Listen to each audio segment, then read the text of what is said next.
మళ్ళీ స్టార్ట్ చేస్తాం. తెలంగాణలో ఇప్పుడు అసెంబ్లీ ఎలక్షన్స్ అయిపోయినాయి, ఇంకా కొద్ది రోజుల్లో పార్లమెంట్ ఎలక్షన్స్ వస్తున్నాయి. అవును. తెలంగాణ గొంతు ప్రజల్లో వినబడాలంటే, పార్లమెంట్లో వినబడాలంటే బీఆర్ఎస్ఏ గెలవాలి, గెలిస్తేనే తెలంగాణ గొంతు వినబడుతుంది అనేటువంటిది కూడా టీఆర్ఎస్ ఒక మాట అంటుంది. సరే, ఒక రాజకీయ పార్టీగా బీఆర్ఎస్ వాళ్ళు ఏదో రకంగా వాళ్ళ ఎంపీలు గెలవాలని వాళ్ళు 100 అబద్ధాలు చెప్పవచ్చు. మేము చెప్పే 10 నిజాలు తెలంగాణ ప్రజలు కాంగ్రెస్ పార్టీని నమ్ముతారు. ఇప్పుడు జాతీయ స్థాయిలో తెలంగాణ ఎట్లొచ్చింది? పార్లమెంట్లో బిల్లు పాస్ అయితే వచ్చింది కదా. బిల్లు పాస్ అయ్యేటప్పుడు కేసీఆర్ తెలంగాణ పార్లమెంట్లో ఉన్నాడా? లేడు కదా.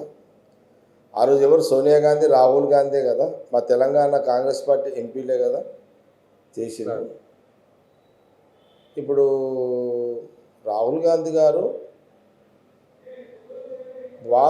వారి నాయకత్వంలో పార్లమెంట్లో కాంగ్రెస్ పార్టీ అధికారం ఉంటే ఆ రోజు అధికారం ఉంది, తెలంగాణ వచ్చింది. ఈసారి మళ్ళీ అధికారం వస్తే ఇంకా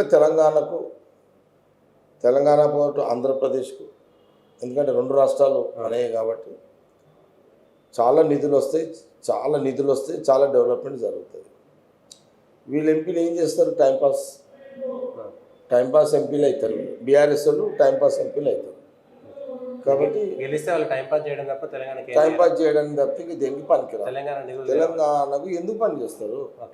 అవును, మీరు 9 ఏళ్ళు 2 టర్న్లు ప్రజలు మీకు ఇచ్చారు కదా.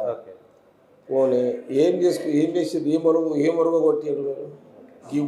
ఇది చేసినాము, ఒరుగు కొట్టింది ఏది లేదు కదా. ఏదో నోరు ఉంది కదా, మాట్లాడాలి, ప్రజలని మభ్యపెట్టాలి, ప్రజలను మోసం చేయాలి. అదొక టైపు క్లాసెస్ వాళ్ళు తీసుకొని ట్రైనింగ్లలో వాళ్ళు అట్లా ప్రజలను మోసం చేసే దాంట్లో దిట్ట.